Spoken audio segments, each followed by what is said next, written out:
ভাইরা বন্ধুরা, ইব্রাহিম আলাইহিস সালাম বললেন, বাবা ইসমাইল, স্বপ্নে দেখেছি আমি তোমাকে কুরবানি করতেছি, এবার তোমার পরামর্শ দাও, তুমি কি বলো? ইব্রাহিম খলিলুল্লাহ যখন এই কথা বলেছেন, ইসমাইল আলাইহিস সালাম ছোট্ট বালক, 10 বছরের বালক, তিনি বলতেছেন, আব্বা স্বপ্নে যা দেখেছেন আপনি তা বাস্তবায়ন করুন, আপনি আমাকে ধৈর্যশীলদের ভিতরে পাবেন, আমি অধৈর্য হব না, মালিকের হুকুমের সামনে অধৈর্য হব না, আপনি আমাকে ধৈর্যশীলদের ভিতরে পাবেন। আব্বা আপনি আল্লাহর আদেশ দেরি করবেন না, কার্যকর করুন, কিন্তু আব্বা আপনি যে আমাকে কোরবানি দিবেন, আপনি আমাকে উপর করে শোয়া রাখবেন, আমাকে আমার চেহারাটা দেখে আপনি কোরবানি দিয়েন না, কারণ আমার চেহারা যদি আপনার নজরে পড়ে তাহলে কিন্তু কোরবানি দিতে পারবেন না, হাত আপনার চলবে না, উপর করে শোয়া দিবেন। আর আমার রক্ত মাখা জামাগুলি আমার মা হাজেরার কাছে রক্ত মাখা জামাগুলি পৌঁছে দিয়েন, কারণ বাবা গো, আমি তোমার আদর, মায়ের আদর, দুটা আদর আমার মার কাছে পাইছি। জন্মের পর থেকে আমি কি শুধু মাকে দেখছি? বাবার আদর আমি আমার মায়ের কাছ থেকে পেয়েছি, আদব শিক্ষা আমি আমার আম্মার কাছ থেকে শিখেছি। আমি ছিলাম আমার মায়ের চোখের শীতল, এজন্য আব্বা কোরবানির পর আমার রক্তমাখা জামাটা আম্মার কাছে পৌঁছে দিন, মা কিছুটা সান্ত্বনা পাবে। ইব্রাহিম আলাইহিস সালাম তিনি এবার শোয়াইলেন, শোয়া তিনি সন্তান ইসমাইলকে উপর করে শোয়াইলেন, ছুরি চালাবেন, কিন্তু দেখা যায় ছুরি চালাইতে পারেন না। ইসমাইল আলাইহিস সালাম নিজ থেকে বলতেছেন, আব্বা এখনো তোমার হাত কাঁপতেছে, ছুরি চলবে না। বাবা তুমি তোমার চোখটাও বেঁধে ফেলো, কারণ তুমি তোমার নিজের চোখে সন্তানের কুরবানির দৃশ্য দেখলে কোরবানি হবে না, করতে পারবা না, নিজের চোখটাও বেঁধে ফেলো। ইব্রাহিম আলাইহিস সালামকে ইসমাইল এই পরামর্শ দিলেন। ইব্রাহিম আলাইহিস সালাম নিজের চোখটাও তিনি বেঁধে ফেললেন, তারপরে ছুরি চালাইতে শুরু করলেন। ভাইরা বন্ধুরা, ছুরি চালাইতে শুরু করলেন।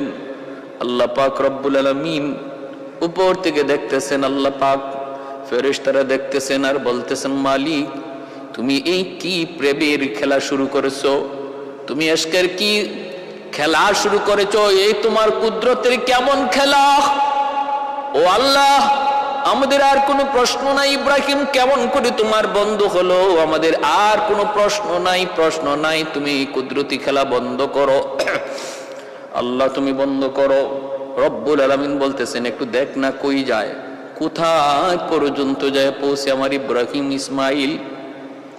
যখন ছুরি চালাইয়া দিলেন, নিঃসন্দেহে এইবার ছুরি চালাইলেন। আল্লাহ পাক রব্বুল আলামিন সাথে সাথে জিব্রাইলকে বলেন, জিব্রাইল আমার ইব্রাহিম ছুরি চালাইয়া দিছে, এই যে ছুরি যাইতেছে ইসমাইলের গলায় লাগবে। এর জিব্রাইল ওই ছুরি ইসমাইলের গলায় যাওয়ার আগে আগে তুমি জান্নাতি দুম্বা ইব্রাহিমের ছুরির নিচে শোয়া দাও, আর আমার ইসমাইলকে সরায় দাও। জিব্রাইল আলাইহিস সালাম বলেন, পৃথিবীতে 3টা সময় আমার যাইতে সবচেয়ে অনেক অনেক অনেক কষ্ট হয়েছে। আমার যত শক্তি ছিল সমস্ত শক্তি ব্যয় করে পৃথিবীতে 3টা সময় আমি আগমন করেছি। এই 3টা আগমনের কথা আমার মনে থাকবে। একটা হলো যখন ইব্রাহিম ছুরি চালায়, আমি দেখতেছি ইব্রাহিমের ছুরিও চলে, আমি জিব্রাইল নিজেও চলতেছি। ছুরিও চলে আমিও চলি, ছুরিও চলে আমিও চলি, ছুরিও চলে আমিও নামি, ছুরিও চলে আমিও নামি। আমার 600 ডানা একসাথে আমি ব্যবহার করলাম। একসাথে ব্যবহার করার দ্বারা ইব্রাহিমের ছুরিও চলতেছে আমিও নামতেছি। গলায় লাগার আগে আগে আল্লাহর রহমতে আমি দুম্বা জান্নাতি দুম্বা আইনা ইসমাইলের সরাইয়া জান্নাতি দুম্বা শোয়া দিছি। ইব্রাহিম বিন্দু পরিমাণ কিছু টের পান নাই, তিনি তো ছুরি চালায় দিছেন, গজ গজ করে গলা কাটলো, ফিনকি দিয়ে রক্ত বের হলো। আল্লাহু আকবার কইয়া তিনি কুরবানি করে ফেললেন। আদম আলাইহিস সালামের প্রথম সন্তানের নাম হলো কাবিল। কাবিল জন্ম নিল, তার সাথে তার এক বোনও জন্ম নিল, একসাথে যমজ। কাবিলের সাথে জন্ম নিল আকলিমা, বড় সুন্দরী, বড় সুন্দরী। দ্বিতীয় ধাপে জন্ম নিলেন হাবিল, তার সাথেও তার এক বোন জন্ম নিল যমজ।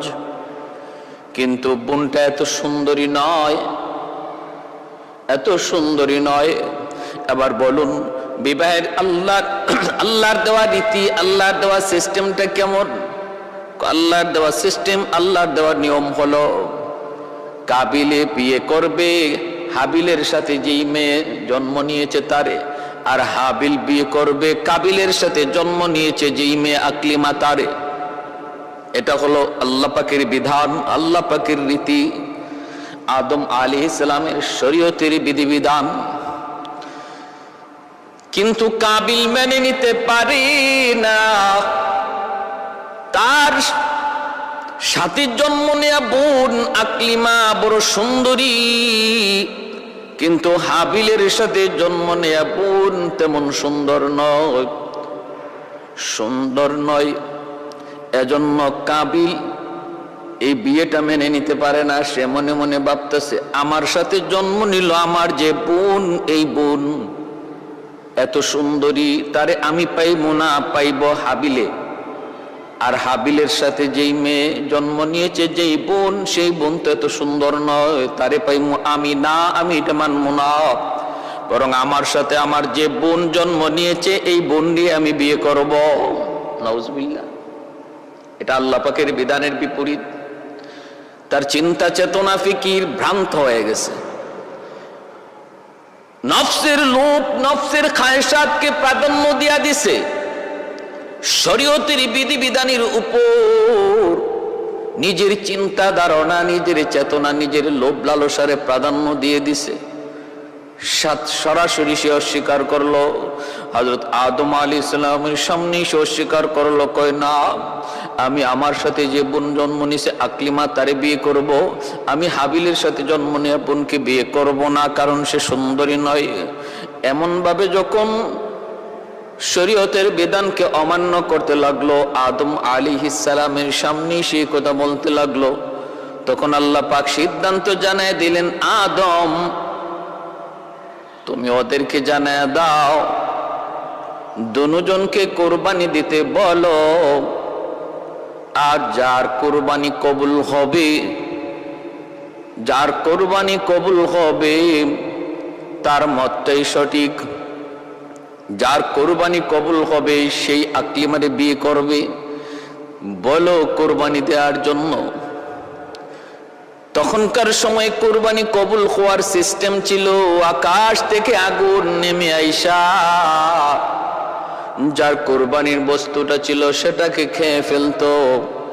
কোরবানির বস্তু যদি আকাশ থেকে আগুন এসে খেয়ে ফেলে, তাহলে বুঝবেন, তাহলে বোঝা যাইতো তার কোরবানি কবুল হয়েছে, আল্লাহ জানায় দিলেন।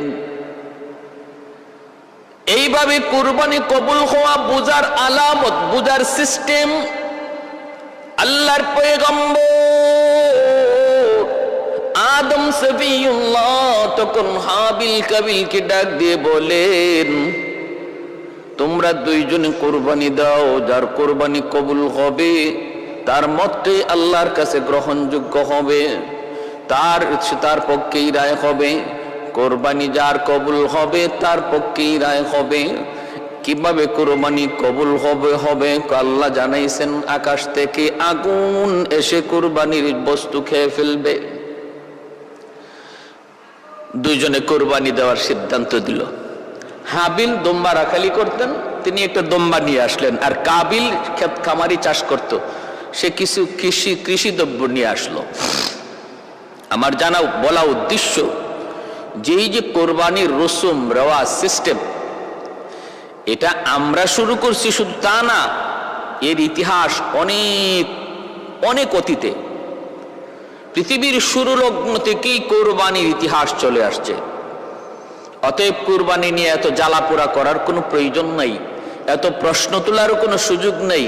এটা এ যুগের মুসলমানদের বানানো কোনো নিয়ম নয়, কোনো রসুম নয়। দুইজনে কোরবানির দুই বস্তু পেশ করলেন, আর ওই অবস্থায় আকাশ থেকে আগুন এসে হাবিলের কোরবানির দুম্বাটারে আগুনে খেয়ে ফেলল, আর কাবিলের কোরবানির বস্তু যেভাবে আছে এভাবেই রয়ে গেল। তাহলে বলুন, কাটটা কোরবানি কবুল হয়েছে? হাবিলের কোরবানি কবুল হয়েছে, কাবিলেরটা কবুল হয় নাই। কিন্তু কাবিল কোনোভাবেই মেনে নিতে রাজি না। অন্তরের ভিতরে হিংসা জন্ম নিয়েছে, কোনোভাবেই নিজের পরাজয় মেনে নিতে রাজি না। আল্লাহ পাক রব্বুল আলামিন সূরা মায়েদার ২৭ নম্বর আয়াতের ২৬ নম্বর ২৭ নম্বর আয়াতের মধ্যে আল্লাহ পাক নিজে বলেন, ওয়াতলু আলাইহিম নাবা আবনাই আদম বিল হক ইয ক্বাররাবা কুরবানান ফাতুকবিলা মিন আহাদিহিমা ওয়া লাম ইউতাকাব্বাল মিনাল আখার ক্বালা লা আকতুলান্নাক قال إنما يتقبل الله من المتقين। আল্লাহ বলতেছেন, একজনের কোরবানি কবুল হলো, আরেকজনের কোরবানি কবুল হলো না। তখন ওই কাবিল বলতেছে হিংসার বশবর্তী হয়ে, আমি পরাজয় মেনে নিতে পারবো না, আমি তোমার হত্যা করব। কাবিল হাবিলকে বলতেছে, ভাইকে বলতেছে, আপন ভাইকে বলতেছে, আমি তোমাকে হত্যা করব। ক্বালা লা আকতুলান্নাক, আমি তোমারে হত্যা করব। ক্বালা ইন্নামা ইয়াতাকাব্বালুল্লাহু মিনাল মুত্তাকিন। আর হাবিল বলতেছে, শোনো, আল্লাহ মুত্তাকিদের, আল্লাহ ভীরুদের কুরবানি আল্লাহ কবুল করে নেই। যার অন্তরে আল্লাহর ভীতি, আল্লাহর ভয়, যার অন্তরে আল্লাহর ভয়, আল্লাহর ভীতি, তার কুরবানি আল্লাহর দরবারে কবুল হয়, আল্লাহর দরবারে কবুল হয়। আর কাবিল বলতেছে, তুই আমাকে যদিও মারো, কিন্তু আমি তোমাকে হত্যা করব না, আমি তোমাকে হত্যা করব না। কারণ কি জানোনি? ইন্নী আখাফুল্লাহ রাব্বাল আলামিন, আমি আমার রবকে বড় ভয় করি, আমি আমার রবকে বড্ড ভয় করি। এজন্য তুমি আমাকে হত্যা করতে চাইলেও আমি তোমাকে হত্যা করব না। এ যুবক, খেয়াল করে শুনো, এতে বোঝা গেল কেউ যদি তোমার গায়ে আঘাত করে, হত্যা করার নিয়তে যদি আঘাত করে, তুমিও তাকে হত্যা করার নিয়তে আঘাত করতে পারো না, ফিরাইতে পারো। নিজেকে বাঁচানোর জন্য যদ্দূর করা দরকার তুমি করতে পারো, কিন্তু হত্যা করার নিয়তে নয়। ভাইরা বন্ধুরা, আমার নবী রহমতের নবী তো এমন ছিলেন, নবীর গায়ে যদি কেউ আঘাত করত, নবী তারে আরো জিজ্ঞেস করতেন, ভাই তুমি কি হাতে ব্যথা পেয়েছো নাকি? তুমি কি হাতে ব্যথা পেয়েছো? আল্লাহ নবী রহমতের নবীর আচরণ তো ছিল খুলুকে আযীম। এর চেয়ে উত্তম আদর্শ আর চরিত্র দুনিয়াতে কাউকে আল্লাহ দেয় নাই। এত সুন্দর আখলাক, এত সুন্দর আদর্শ ছিল আমার আপনার নবী। এজন্য মায়ের নবী রহমতের নবী বলেন, আমাদের আখলাক হবে এমন, খুলুকে আযীম না হলেও খুলুকে কারীম, তা না হলেও খুলুকে হাসান, এর বাইরে যাওয়া যাবে না। হয় যদ্দূর প্রতিভা, যদ্দূর আমাকে মারছে, আঘাত করছে, যদ্দূর আমারে কষ্ট দিছে, আমি তারে অদ্দূর কষ্ট দিব, অথবা আমি তারে মাফ করে দিব।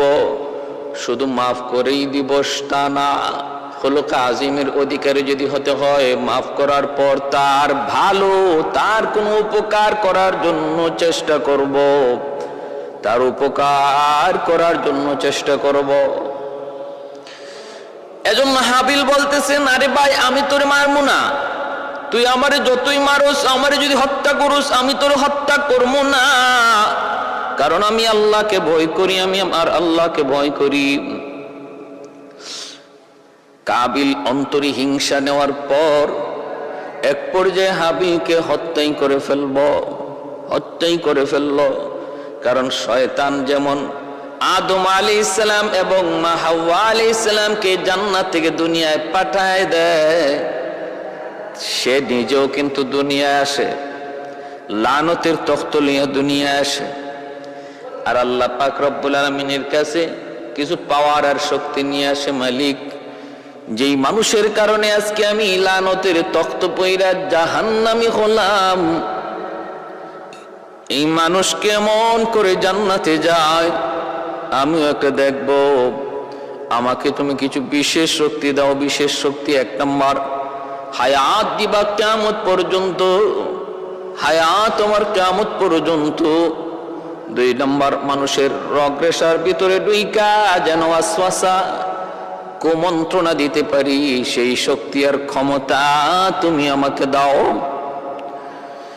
আল্লাহ পাক রব্বুল আলামিন শয়তানের মনের ইচ্ছাগুলো আল্লাহ পূরণ করলেন, দাবিগুলা পূরণ করলেন, আর বলে দিলেন, শুন, ইল্লা ইবাদাকা মিনহুমুল মুখলাসিন, আমার যারা নেককার বান্দা, যারা আমি আল্লাহকে ভয় করে, আমি আল্লাহর ভয় অন্তরে নিয়ে চলে, তুই তাদের কোনো ক্ষতি করতে পারবি না। আমি ডান দিক থেকে আমার ষড়যন্ত্রের জাল বিছাবো, বাম দিক থেকে ষড়যন্ত্রের জাল বিছাবো, সামন দিকে ষড়যন্ত্রের জাল বিছাবো, পিছন দিক থেকে ষড়যন্ত্রের জাল বিছাবো। তোমার বান্দা যাবে কোথায়? আল্লাহ পাক রব্বুল আলামিন বলে, তুই ডাইনে বামে চতুর্দিকে ষড়যন্ত্রী জাল বিছাবে, আর আমার বান্দা যদি নিচের দিকে তাকায় তাকায় হাঁটে, আমি আল্লাহ উপর থেকে রহমতের কোলে তারে টান দিয়ে নিয়ে নিব। এজন্য আল্লাহ নিচের কথা শয়তানকে বলতে ভুলাইয়া দিছে।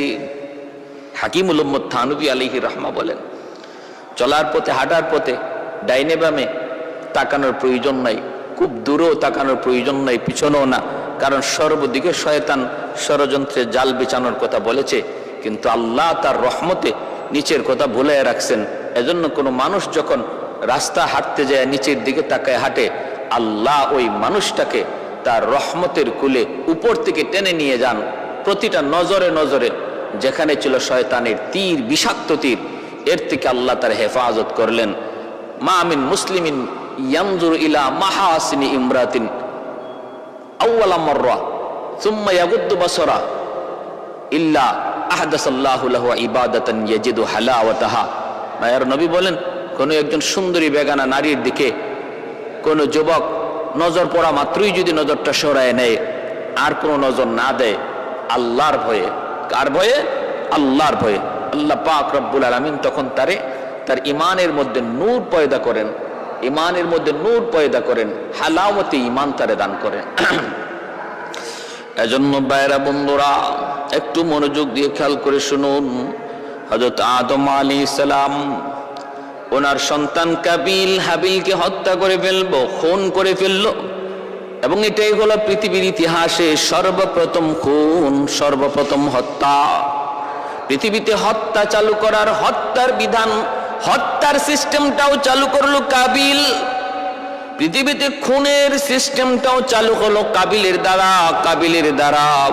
এজন্য তাফসীরের কিতাবের ভিতরে লিখেন, পৃথিবীতে এরপরে যত খুন হবে সমস্ত খুনের একটা গুনার একটা অংশ কাবিলের আমলনামায়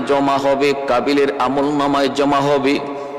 এটাই হলো নিয়ম পৃথিবীতে। যখনই যেই সিস্টেম চালু হয়, যে সিস্টেমটা চালু করে যায়, ওই সিস্টেমটা যদি ওই তরিকাটা, ওই নিয়মটা যদি নেক কাজের কোনো নিয়ম হয়, সেটা যদি কোনো সওয়াবের কোনো নিয়ম হয়, সেটা যদি আল্লাহকে পাওয়ার কোনো তরিকা হয়, তাহলে দেখা যাবে এই তরিকার লাইনে যত মানুষে কাজ করবে, যত মানুষ আমল করবে, তাদের আমলের সাথে সাথে একটা আমলের অংশ, নেকের অংশ আল্লাহ যে আবিষ্কার করেছে, যার দ্বারা তৈরি সিস্টেম তৈরি হয়েছে, চালু হয়েছে, তার আমল নামায় মৃত্যুর পরও সেটা জারি থাকবে।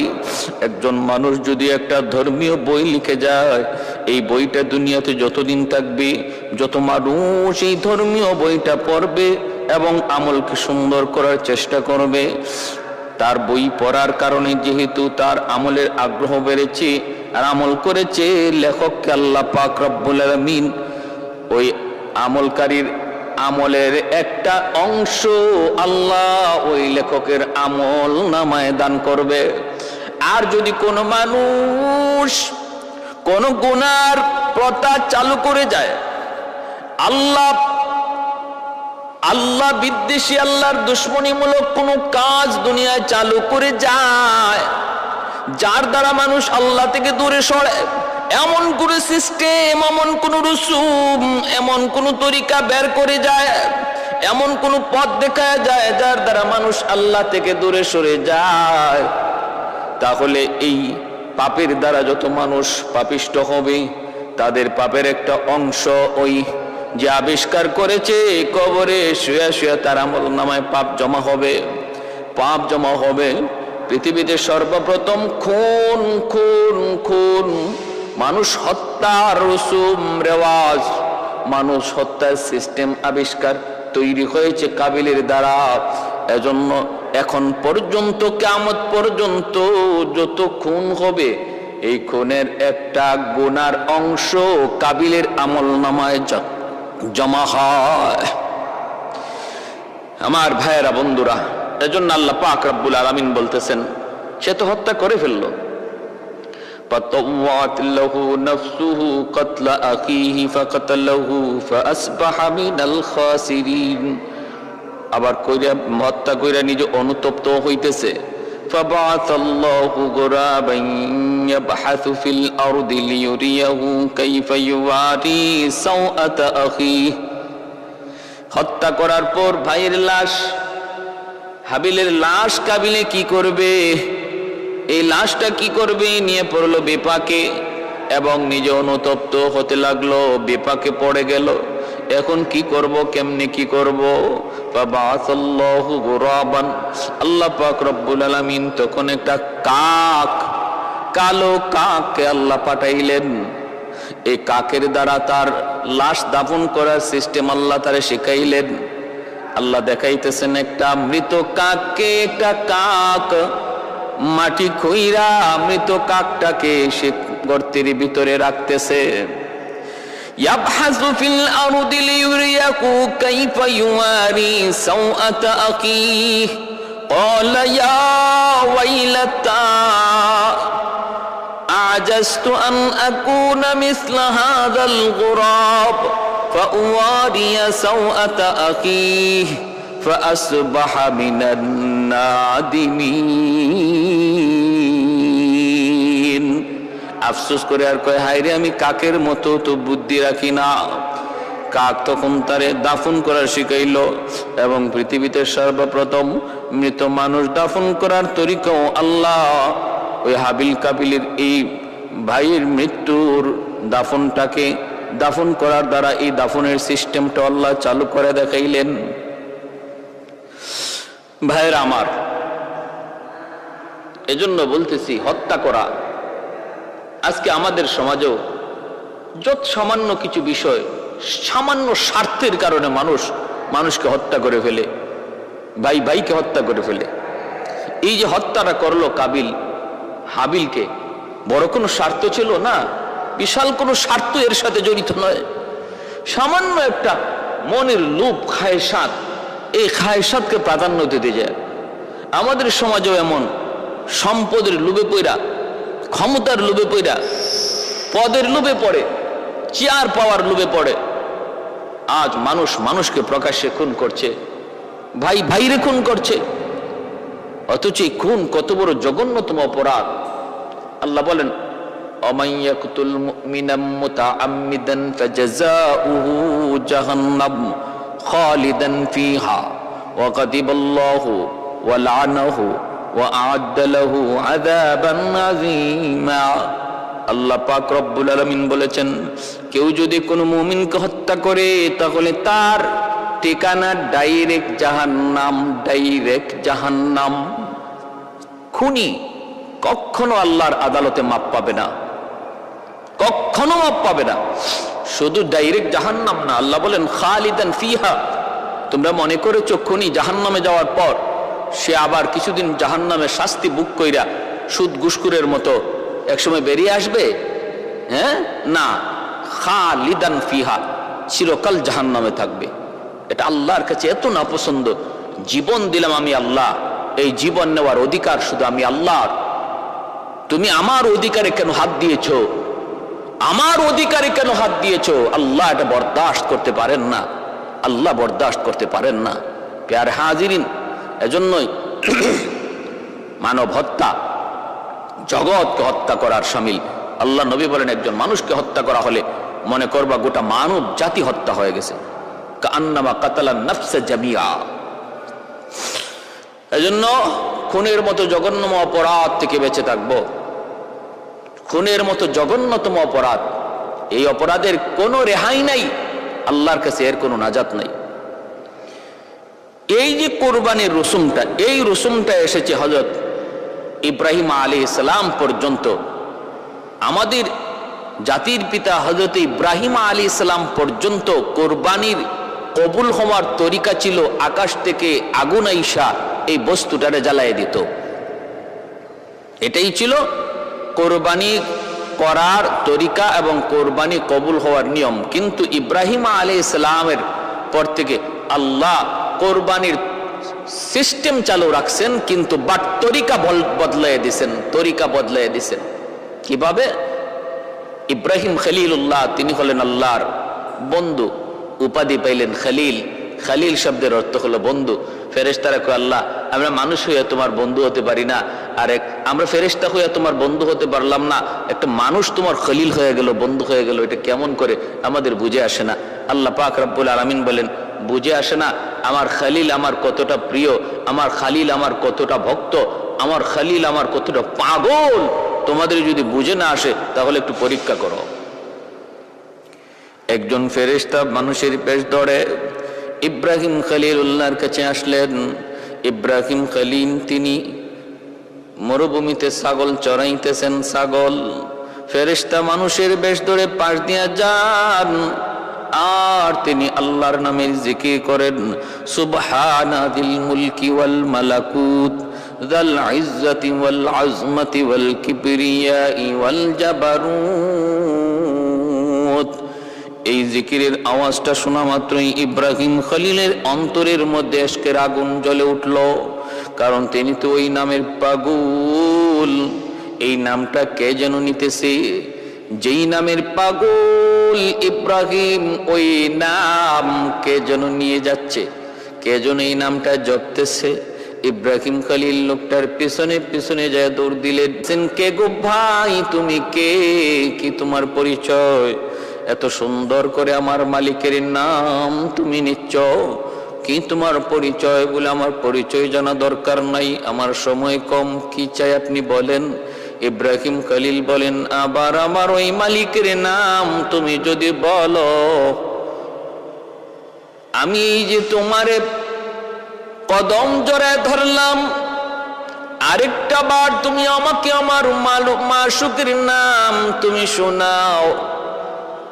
ফেরেশতা মানুষ রূপী ফেরেশতা তখন বলেন, না আমি শোনাইতে পারি, শর্ত আছে।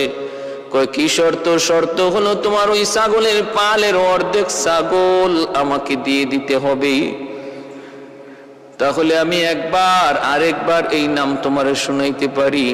ইব্রাহিম খলিল আল্লাহর এত পাগল, এত আশিক, তিনি বললেন, ঠিক আছে, আমি তোমাকে অর্ধেক ছাগলের পাল তোমাকে দিয়ে দেব, বিনিময়ে তুমি আমাকে আরেকবার আমার মাশুকের নাম তুমি শোনাও। ফেরেশতা আরেকবার শোনাইলেন, সুবহানা যিল মুলকি ওয়াল মালাকুত যাল ইজ্জতি ওয়াল আজমতি ওয়াল কিবরিয়াই ওয়াল জাবারুত। অর্ধেক ছাগলের পাল দিয়ে দিলেন। ফেরেশতা চলে যেতে চান, মানুষরূপী ফেরেশতা ইব্রাহিম খলিল যাইতে দেন না, আবার জড়ায় ধরলেন, না না আরেকবার আপনি আমাকে শোনান। ফেরেশতা বলে, শোনাইতে পারি, শর্ত হলো বাকি অর্ধেক ছাগলের পালটাও আমাকে দিয়ে দিতে হবে। ইব্রাহিম খলিল বলেন, তাও তোমাকে দিয়ে দিলাম, কিন্তু আমাকে আরেকবার এই নামটা শোনাও। আমি যেই নামের পাগল, এই নামের যে আমি আশিক, আমি যেই নামের জন্য পাগল।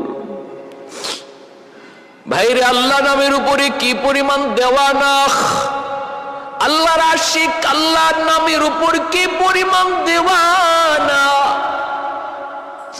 আল্লাহ আল্লাহ নামের উপরে কি পরিমাণ মজা, কি পরিমাণ স্বাদ একজন আশিক ছাড়া বুঝে না। একজন আশিক ছাড়া কোনদিন এই নামের মজার স্বাদ বুঝবে না। আল্লাহ আল্লাহ ক্যা মজাই নাম হে, अल्लाह अल्लाह आशिकों का काम है। अल्लाह अल्लाह क्या मज़ाई नाम है, अल्लाह अल्लाह आशिकों का काम है, अल्लाह अल्लाह मुमिनों का काम है। अहदुन लैसा कमिस्ली समदुन लैसा कफदली लिमनिल मुल्कु तुगु ईतु सजावार खुदाई।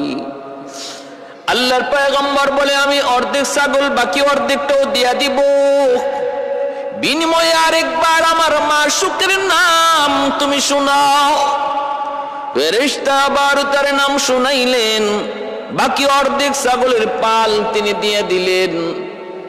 এরপরে দেখা যায় ফেরেশতা চলে যেতে চান, কিন্তু ইব্রাহিম খলিল তিনি তো যাইতে দেন না, আবার যায় আটকায় দিলেন আর বলতেছেন, আমাকে আরেকবার শোনাও, আরেকবার আমার মাশউকের নাম শোনাও। ফেরেশতা বলে, এখন তুমি কি দিবা? কিছুই তো নাই, দিবা কি? আমি তো বদলা ছাড়া নাম বলি না, আমি তো কোনো বিনিময় ছাড়াই নাম শোনাই না, এখন কি দিবা? এখন কি দিবা? আল্লাহর খলিল তখন কান্দেন, চোখের পানি মুছেন আর বলেন, রে ভাই, তুমি যদি আরেকবার আমাকে আমার মাশউকের নাম শোনাও, আমি সারা জীবনের জন্য তোমার গোলাম হয়ে যাব। আহাদুল লাইসা কামিসলি সামাদুন লাইসা কাফদলি লিমানিল মুলকু তুগু ইতু সাজাওয়ার খুদাই। তো খুদাওয়ান্দে ইয়ামিনি, তো খুদাওয়ান্দে ইয়াসারি, তো খুদাওয়ান্দে জমিনি, তো খুদাওয়ান্দে সামাই, তো রহিমি, তো করিমি, তো সামিঈ, তো বসিরি, তো মুইজ্জি, তো মুযিল্লি, তো মালিকিল আরশি বজাই। বরি আজ খুরদন ও খুফতন, বরি আজ তহমতে মরদন, বরি আজ বিমু বরি উ, বরি আজ বিমু উমিদি, বরি আজ রঞ্জ বালাই। আল্লাহ রাব্বুল আলামিন বলতেছেন, আমার খলিল আমার কতটা উপযুক্ত আমার বন্ধু হওয়ার একটু পরীক্ষা করো। যখনই আল্লাহর খলিল বললেন, আরেকবার যদি আমার মাশউকের নাম শোনাও, তাহলে আমি সারা জীবনের জন্য তোমার গোলাম হয়ে যাব। সাথে সাথে মানুষরূপী ফেরেশতা কয়ে, গো আল্লাহর বন্ধু, আল্লাহর খলিল, আমি মানুষ নই, আমি নূরের তৈরি ফেরেশতা, আমি এসেছিলাম আপনাকে একটু পরীক্ষা করার জন্য। কোন যোগ্যতার বলে আপনি আল্লাহর খলিল? একটু পরীক্ষা নেওয়ার জন্য আমি এসেছিলাম। আমার পরীক্ষা আপনি 100 পাস করেছেন, 100 পাস। অতএব আপনি যে আল্লাহর খলিল, আল্লাহ যে আপনার খলিল বানাইছে, বন্ধু বানাইছে, সেটা 100 যথাযথ। যে মানুষ একবার আল্লাহ নাম শোনার জন্য জীবনের জন্য গোলাম হয়ে যেতে চায়, গোলামীর জিন্দেগি গ্রহণ করতে চায় শুধু একবার আল্লাহ নাম শোনার জন্য। সে যে আল্লাহর কতটা পাগল, কতটা দেওয়ানা, বুঝতে আর বাকি নাই। এরপর আল্লাহ পাক কয়, বন্ধু খলিল ইব্রাহিম, আমি আল্লাহর সাথে বন্ধুত্ব করবা, দোস্তি করবা, নজরানা দেয়া লাগবে। এরপর আল্লাহ পাক একের পর এক নজরানা নিতেছেন। সন্তান জন্ম হয় না, বৃদ্ধ বয়সে আল্লাহ তাআলা সন্তান দিলেন, নাম হযরত ইসমাঈল আলাইহিস সালাম।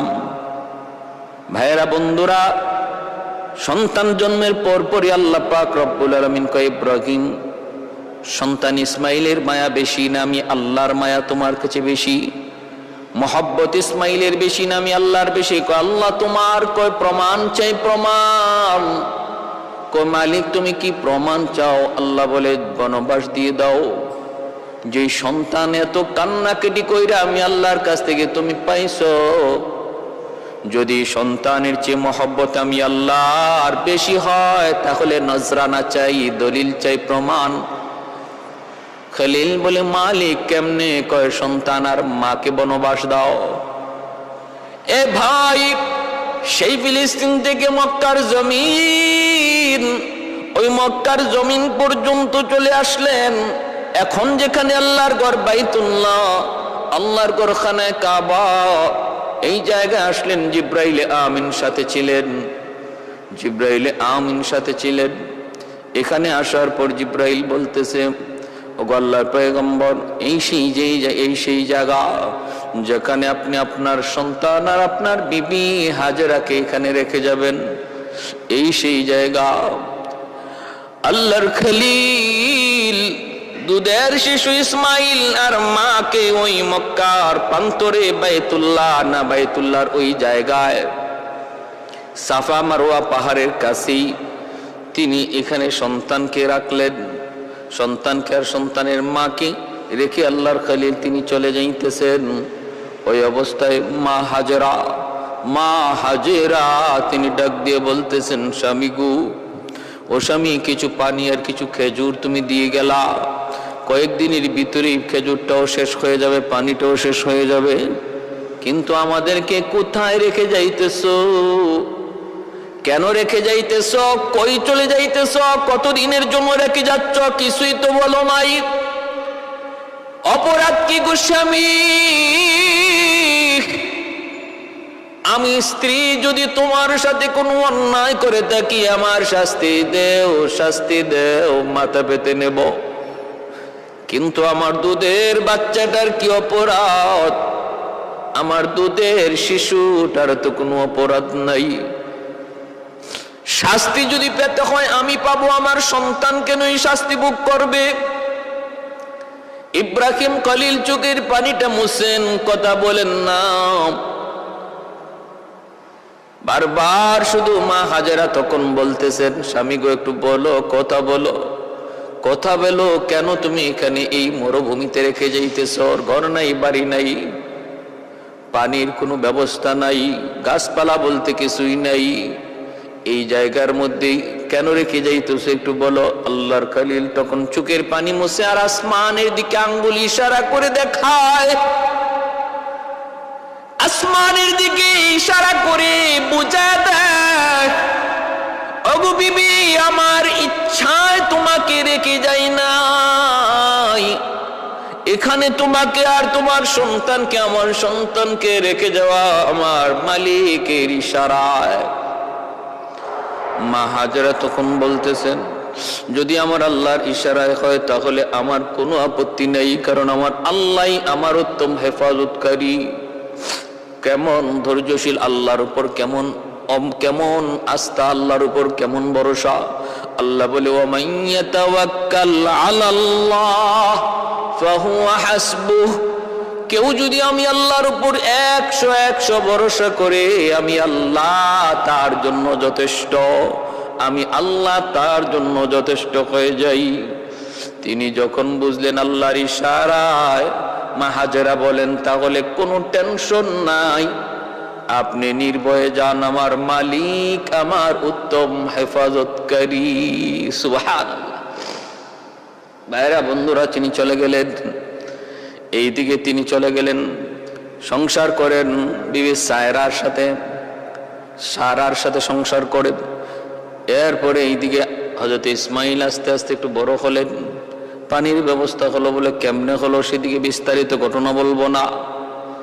হাজেরা, মা হাজেরা তিনি সাফা মারওয়ায় দৌড়াদৌড়ি করেন, পানির তৃষ্ণা ইসমাইল ছটফট করে মা হাজেরা সাফা মারওয়ায় দৌড়াদৌড়ি করেন পানির একটু সন্ধান পাওয়ার জন্য।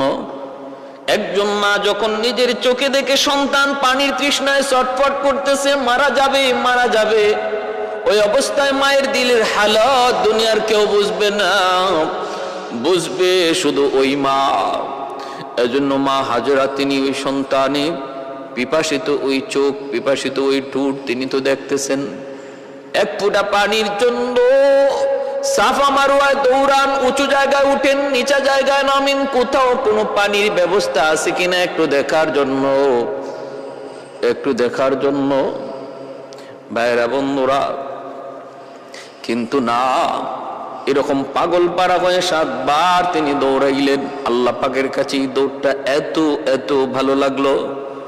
হজের মৌসুম চলছে, হজের হাজিগণ আল্লাহর ঘর দেখার জন্য রওনা দিয়েছেন।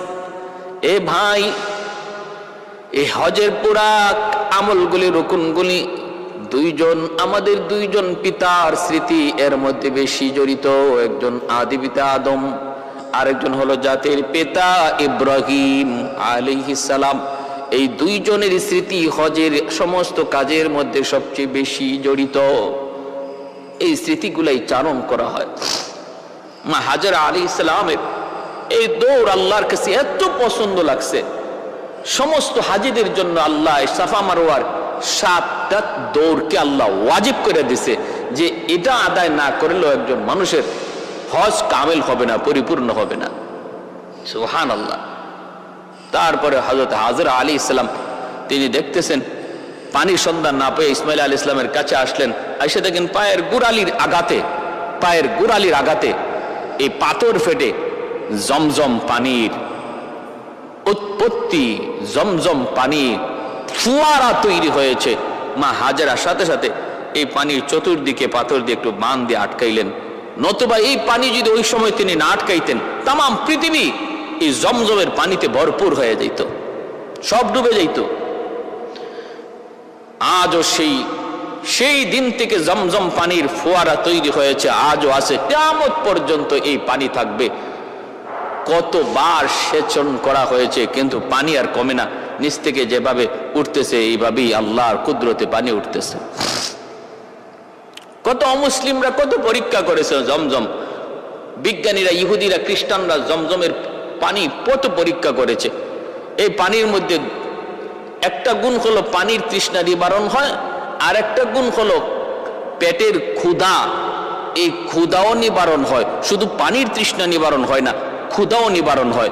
এজন্য এই পানির তৃষ্ণার সাথে তারা যে ক্ষুধার্ত ছিলেন, তৃষ্ণার্ত এবং ক্ষুধার্ত দুটোটা আল্লাহ পাক এই জমজম পানির দ্বারা পূরণ করেছেন। আজও জমজম পানি যারা পান করে, এই পানি পান করার দ্বারা যেমন তৃষ্ণা নিবারণ হয় তেমন ক্ষুধাও নিবারণ হয়। আল্লাহ এই দুটোটা শক্তি পানির মধ্যে রেখেছেন। এজন্য আমার ভাইয়েরা বন্ধুরা, এইভাবে তিনি মক্কায় বড় হতে লাগলেন। বাইতুল্লাহর জন্ম হলো, আল্লাহর ঘর বাইতুল্লাহ তৈরি হলো, মানুষের বসতি হলো। মানুষের বসতি তৈরি হওয়ার আগেই আল্লাহ পাক রব্বুল আলামিন ইসমাইল আলাইহিস সালাম কিছুটা মায়ের আদরের সোহাগে তিনি কিছুটা বড় হতে লাগলেন। মাত্র বাবার আঙ্গুল ধরে হাঁটা শিখলেন, আব্বু আব্বু বলা ডাক শিখলেন। সন্তানের এই বয়সটাতে বাপ মা সন্তানের প্রতি বেশি আসক্ত হয়। আল্লাহ পাক রব্বুল আলামিন তখন বলতেছেন, ইব্রাহিম তোমার ইসমাইল এখন আব্বু আব্বু ডাকতে জানে, অতএব এই বয়সে সন্তানের প্রতি বাবার দরদ বেশি হয়।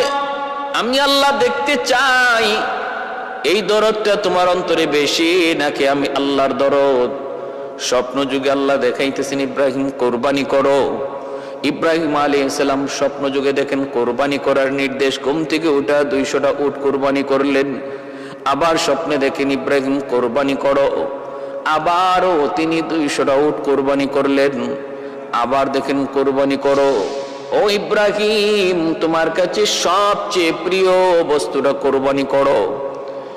এইবার ঘুম থেকে উঠে চিন্তা করে গেলেন, প্রিয় বস্তু আমার কাছে সবচেয়ে প্রিয় বস্তু হলো আমার সন্তান ইসমাইল।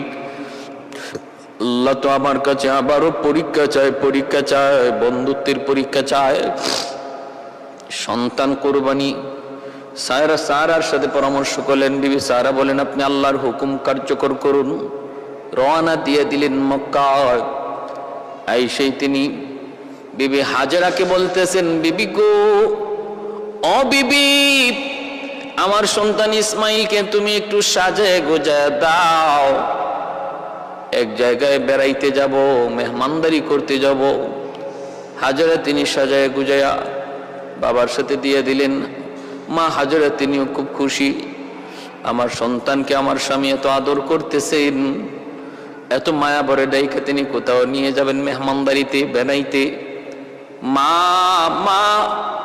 সন্তানকে যখন বাবা আদর করে, বাবা বেশি আদর করে ডাক দেয়, তখন মার কলিজা বেশি খুশি হয়।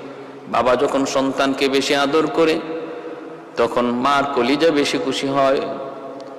হাজেরা বলতেছেন, যান, আপনি সাজায় গুজায় দিলাম। তিনি সাজায় গুজায় নিয়ে রওনা দিছেন।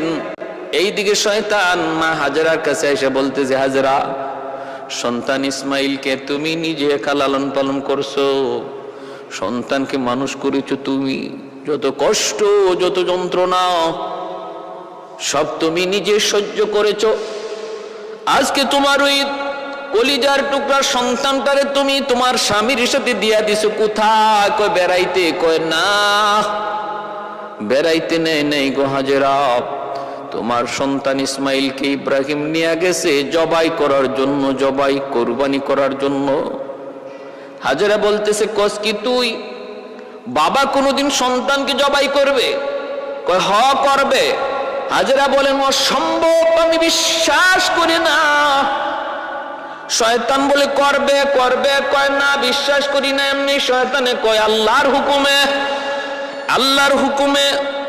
তখনই মা হাজেরা বলে, তাহলে তুই ইবলিস, আমার আল্লাহর হুকুমে যদি এটা হয়ে থাকে, আমি তো নিষেধ করবই না, বরং আমি আরো সুন্দর করে সাজায় গুজায় দেব। যদি আমার আল্লাহ চান আমার সন্তান ইসমাইলের কোরবানি, তাহলে আমার কোনো আপত্তি নাই।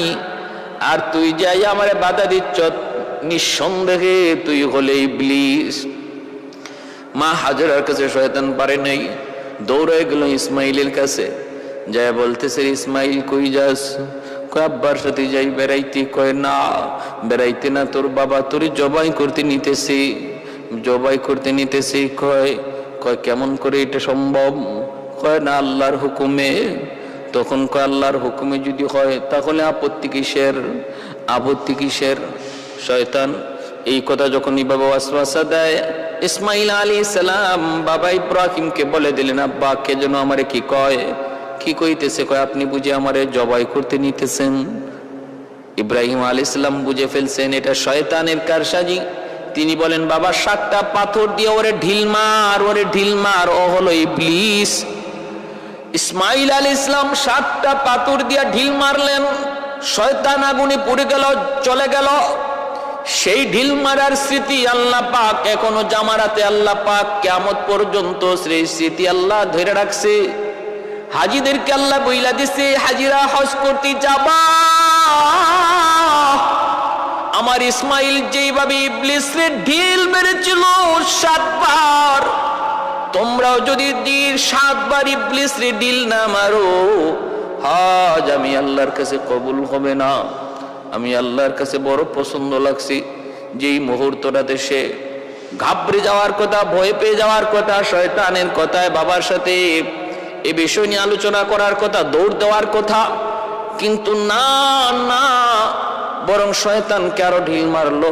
আমি আল্লাহর কাছে এত পছন্দ, এই আমল তোমরা বিজড়িত না করলে, স্মৃতি আবার চারণ না করলে হজ কবুল হবে না।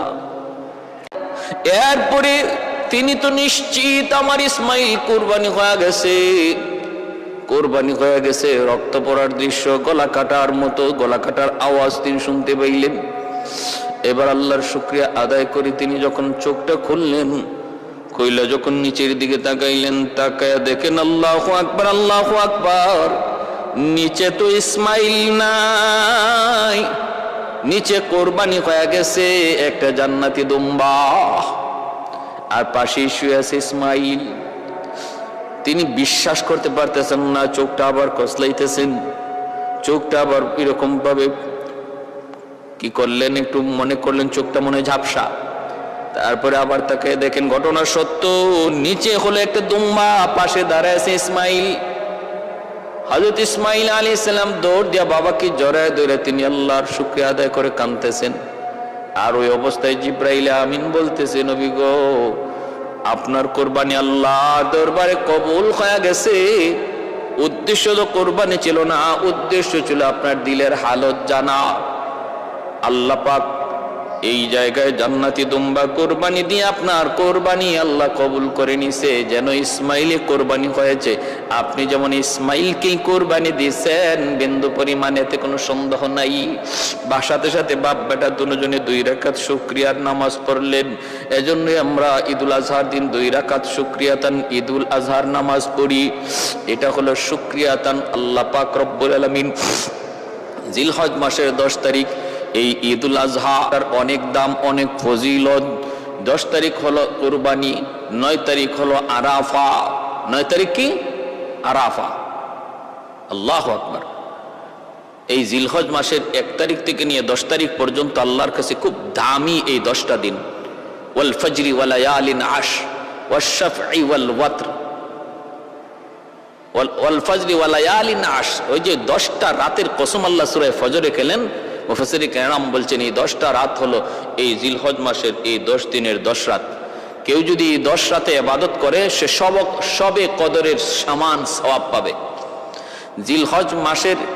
জিলহজ মাস ঢোকা মাত্রই আমাদের কিছু আমল আছে সুন্নত। 1 নাম্বার হলো যে জিলহজ মাস ঢোকার আগেই আমাদের শরীরের অতিরিক্ত পশম, নখ, চুল, অতিরিক্ত পশম পরিষ্কার করে নিব। জিলহজ মাস ঢোকা মাত্রই নখ না কাটা, চুল না কাটা, অতিরিক্ত পশম না কাটা, এগুলা হলো সুন্নত। কেন? কারণ এই জিলহজ মাসের 1 তারিখ থেকে নিয়ে 10 তারিখের এই 10 দিন পরে 10 তারিখে কোরবানির যে এক প্রেমের লীলা খেলা, এশকের এক লীলা খেলা, আশিকার মাশুকের যে এক অগ্নি পরীক্ষা, ওই অগ্নি পরীক্ষার স্মরণ 1 তারিখ থেকে করা হচ্ছে। একজন আশিক যখন সে তার এশকের আগুন, একজন আশিক যখন তার মাশুকের জন্য এতটাই দেওয়ানা হয়ে যায়, নিজেকে পর্যন্ত হারায় যায়, নিজেকে চেনে না, তখন তার চুল কাটার কথা আর কখন ইয়াদ থাকবে, মুছ কাটার কথা কখন ইয়াদ থাকবে। একজন সত্যিকারের আশিক তার মাথার চুলের খবর থাকে না, একজন সত্যিকারের আশিকের তার নখের খবর থাকে না, একজন সত্যিকারের আশিক অতিরিক্ত পশমের কোনো খবর থাকে না, সে তো একজনের পাগল। আল্লাহ পাক রব্বুল আলামিন ওই কুরবানির মধ্যে ইব্রাহিম আলাইহিস সালাম যে কি পরিমাণ আল্লাহর আশিক ছিলেন, যে ইশকের কারণে সন্তান, কলিজার টুকরা সন্তানকে আল্লাহর মহব্বতের সামনে কোরবানি দিয়ে দিচ্ছেন, সেই কথা স্মরণ করার জন্য একজন আশিকের নমুনা হওয়া জিলহজ মাস ঢোকা মাত্র, এটা মায়ার নবীর বহুত বড় এক সুন্নত।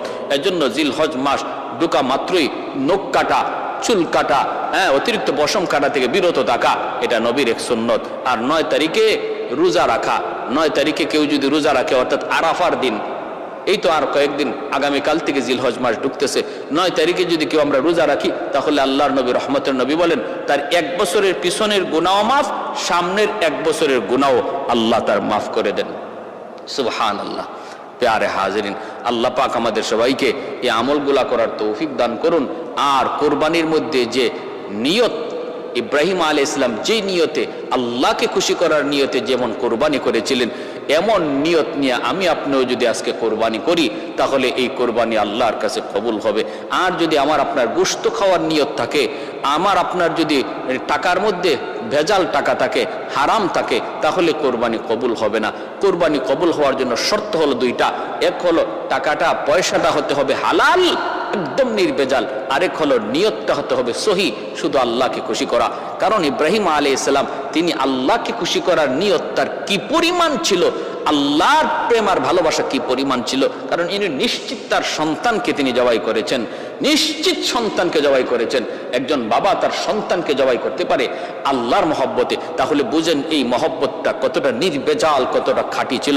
আমরাও আমাদের কোরবানি আসতেছে, এই কোরবানিতে হারাম টাকা দিয়া কোরবানির তো অংশীদার হব না। 7 জন শরিকানের ভিতরে একজনের টাকাও যদি হারাম হয় তাহলে 7 জনের কোরবানি বাতিল হয়ে যাবে, 7 জনের কোরবানি বাতিল হয়ে যাবে। কেউ যদি সুদী প্রতিষ্ঠানে চাকরি করে, সুদী প্রতিষ্ঠান থেকে লেনদেন করে, তাহলে তার সাথে কোরবানি দেওয়া থেকে বিরত থাকবো। আর হলো নিয়ত সহি, গোশত খাওয়ার জন্য নাকি আল্লাহরে খুশি করার জন্য? আল্লাহরে খুশি করার জন্য।